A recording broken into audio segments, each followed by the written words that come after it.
আজকে এটা আমি বলতে বাধ্য হচ্ছি, আমাদের বাম জোটের অন্যতম নেতা বজলুর রশিদ ফিরোজ তিনি যখন এই বিষয়ে কথা বলেন, তাকে একাধিকবার থামিয়ে দেওয়ার চেষ্টা করা হয়েছে ওই আয়োজকদের দিক থেকে। কিন্তু আমরা দেখলাম মাত্র একজন প্রতিনিধি, বুঝে নেন উনি তো দলের প্রতিনিধি বেরিয়েছে, তখন ওই যে দলটির নাম শুনলেন, আমি নাম উচ্চারণ করতে চাই না, তাদের সম্পর্কেও কোনো কথা বলতে চাই না, তিনজন প্রতিনিধি একাধিকবার বললেন। তৃতীয় প্রতিনিধি যখন কথা বললেন এজেন্ডার বাইরে, এবং আমরা না, আপনারা জানেন 12 দলীয় জোটের যিনি মুখপাত্র শাহাদত হোসেন সেলিম, তিনি প্রথম কোশ্চেন করেন যে এইখানে তো সমসুযোগ দেওয়া হচ্ছে না, বিষয়টা কি।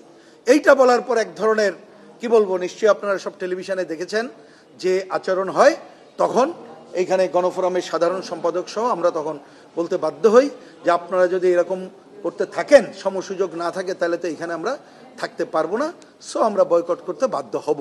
এইরকম একটা পরিস্থিতিতে যখন এই ধরনের পর্বে যাই, মিজান ভাই আগেই চলে আসেন, কিন্তু আমি ধন্যবাদ জানাই এত সবের পরও তখন কমিশন হয়তো বা কিছুটা বোঝার চেষ্টা করেছেন, তারা সাথে সাথে বলেন যে না ঠিক আছে, এটা আমরা দেখব, আমরা আপনাদের এই যে কথাটা আপনারা বলছেন বয়কটের বিষয়টা, এটা আমরা নোট করতে চাই এবং নিশ্চয়ই আমরা এইটা থেকে উত্তরণ ঘটাবো অন দ্যাট টাইম। তখন আমরা সবাই এইরকম পরিস্থিতিতে, কারণ আমাদের আসল লক্ষ্য মনে রেখেন, মান অভিমানটা আমাদের কাছে বড় ব্যাপার না, আমাদের কাছে বড় ব্যাপার হচ্ছে এইখানে আপনি সমতার ধারা রাখেন এবং আমরা যাতে সংস্কারের যে আলোচনাটা হচ্ছে এইটা এবং এইটাকে আগায় নিয়ে যেতে চাই, এই কাজটা কিন্তু করতে হবে।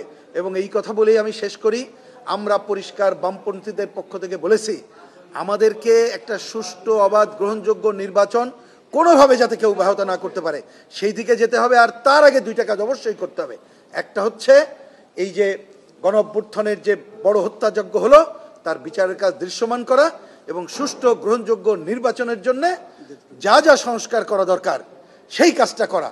আজকেও কিন্তু আমরা কমিশনকে বলেছি আপনারা অলেপ আলোচনা করছেন, এইটা করেন, তাহলে আমরা অবশ্যই গণ অভ্যুত্থানের যে আকাঙ্ক্ষা সেইটাকে ধারণ করে গণতন্ত্রের পথে যাত্রাটা করতে পারবো।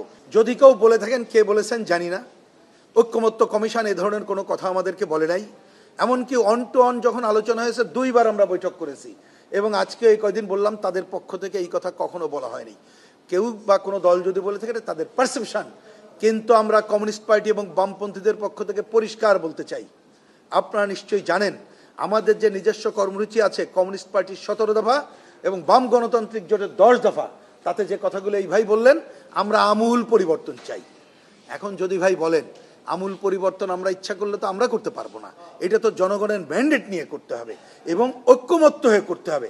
আজকে কিন্তু আমি জানি না কোন কোশ্চেনে বলেছে, আমি পরিষ্কার করে বলি, এই যে সাংবিধানিক কাউন্সিল সহ যে ত্রুটির মধ্য দিয়ে এই যে একক কর্তৃত্ববাদী ক্ষমতা স্বৈরাচারের ক্ষমতা কাঠামো গড়ে ওঠে, আমরা বলেছি এইটা ভাঙার জন্যে নীতিগতভাবে আমরা আরও বড় সংস্কার করতে চাই। কিন্তু সেই সংস্কারের প্রধান ধাপ হবে কোনটা, সেইটা হচ্ছে একটা সুষ্ঠু গ্রহণযোগ্য পার্লামেন্ট।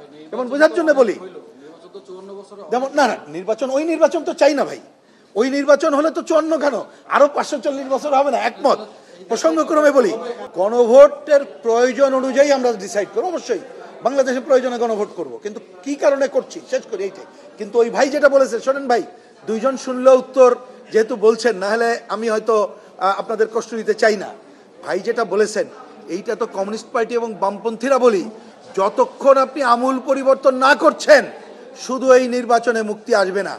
আমরা তো পার্টিসিপেটরি কিছুটা বাড়ানোর জন্য 2টা কথা বলেছি, কেউ তো শুনছে না, যে আপনি পিয়ার পদ্ধতি করলে যদি জাতীয় সংসদে করতে পারতেন, যেটা হয়তো এইবার হবে না, তাহলে আপনি পার্টিসিপেটই করতে পারতেন, একই সাথে স্থানীয় সরকার ব্যবস্থা সংস্কার করে ওই কাজ করতে পারতেন।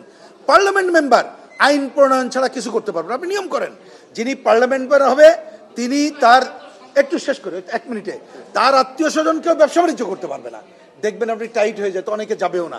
আমরা কমিউনিস্ট পার্টি বামজোট তো সেটা করতে চাই, এখন সেটা তবে আমাদের ইচ্ছায় তো ফিরবে না। আমরা যখন ইলেকশন করব তখন নিশ্চিত থাকেন এই যে কি আমরা পরিবর্তন করতে চাই, আমাদের সুনির্দিষ্ট প্রস্তাব দিয়ে জনগণের কাছে যাব, আমরা বিজয়ী হলে তখন এটা পালন করব বলে আমরা মনে করি।